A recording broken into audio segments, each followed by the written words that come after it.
श्री संपादक जी, modern review आपने अपने सम्मानित पत्र के दिसंबर 1929 के अंक में एक टिप्पणी इनकलाब जिंदाबाद शीर्षक से लिखी है और इस नारे को निरर्थक ठहराने की चेष्टा की है। आप सरीखे परिपक्व विचारक तथा अनुभवी और यशस्वी संपादक की रचना में दोष निकालना तथा उसका प्रतिवाद करना, जिसे प्रत्येक भारतीय सम्मान की दृष्टि से देखता है, हमारे लिए एक बड़ी धृष्टता होगी। तो भी इस प्रश्न का उत्तर देना हम अपना कर्तव्य समझते हैं कि इस नारे से हमारा क्या अभिप्राय है। यह आवश्यक है क्योंकि इस देश में इस समय इस नारे को सब लोगों तक पहुंचाने का कार्य हमारे हिस्से में आया है। इस नारे की रचना हमने नहीं की है। यही नारा रूस के क्रांतिकारी आंदोलन में प्रयोग किया गया है। प्रसिद्ध समाजवादी लेखक अपटन सिंक्लेयर ने अपने उपन्यासों बोस्टन और आयल में यही नारा कुछ अराजकतावादी क्रांतिकारी पात्रों के मुख से प्रयोग कराया है। इसका अर्थ क्या है? इसका यह अर्थ कदापि नहीं है कि सशस्त्र संघर्ष सदैव जारी रहे और कोई भी व्यवस्था अल्प समय के लिए भी स्थायी न रह सके।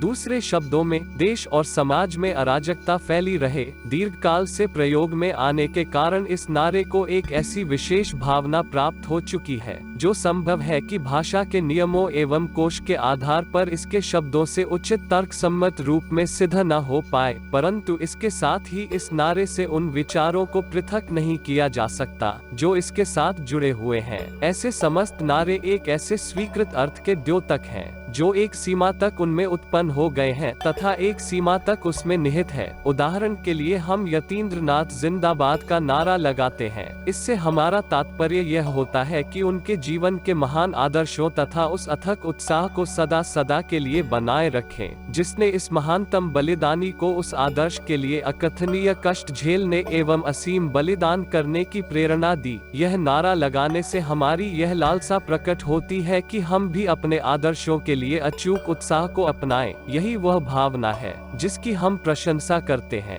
इसी प्रकार इनकलाब शब्द का अर्थ भी कोरे शाब्दिक रूप में नहीं लगाना चाहिए। इस शब्द का उचित एवं अनुचित प्रयोग करने वाले लोगों के हितों के आधार पर इसके साथ विभिन्न अर्थ एवं विभिन्न विशेषताएं जोड़ी जाती हैं। क्रांतिकारियों की दृष्टि में यह एक पवित्र वाक्य है। हमने इस बात को ट्रिब्यूनल के सम्मुख अपने वक्तव्य में स्पष्ट करने का प्रयास किया था।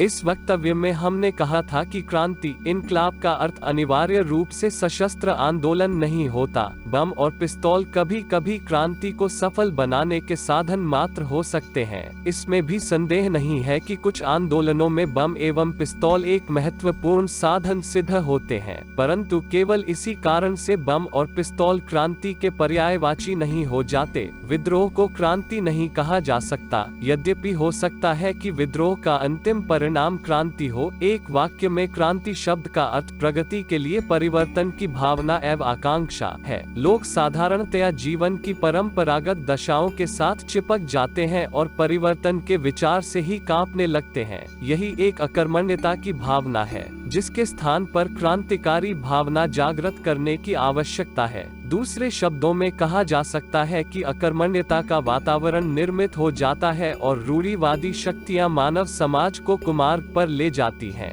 यही परिस्थितियां मानव समाज की उन्नति में गतिरोध का कारण बन जाती हैं। क्रांति की इस भावना से मनुष्य जाति की आत्मा स्थायी तौर पर ओतप्रोत रहनी चाहिए, जिससे कि रूढ़िवादी शक्तियां मानव समाज की प्रगति की दौड़ में बाधा डालने के लिए संगठित न हो सके। यह आवश्यक है कि पुरानी व्यवस्था सदैव न रहे और वह नई व्यवस्था के लिए स्थान रिक्त करती रहे, जिससे कि एक आदर्श व्यवस्था संसार को बिगड़ने से रोक सके। यह है हमारा अभिप्राय जिसको हृदय में रखकर हम इनकलाब जिंदाबाद का नारा ऊंचा करते हैं। भगत सिंह, बी के दत्त, 22 दिसंबर 1929।